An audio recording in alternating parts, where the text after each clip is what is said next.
মই এই ৰাছেল ভাইপাৰৰ বিষয়ে মানে বহুত এই কেইদিনমান আগতো মানে নিউজ এটা মানে মোৰ লগত হেৰি যোগাযোগ কৰিছিল।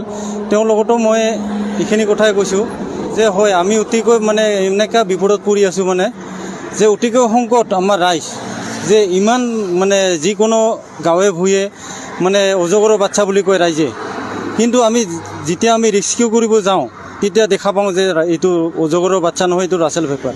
এনেকৈ ডেইলি ৰাছেল ভাইপাৰৰ মানে এনেকুৱা আমি দেখা পাই আছোঁ। যিমানবিলাক অজগৰৰ বাচ্চা বুলি কয় আমি যাই চাওঁ গোটেইখিনি মানে ৰাছেল ভাইপাৰৰ মানে পোৱালি।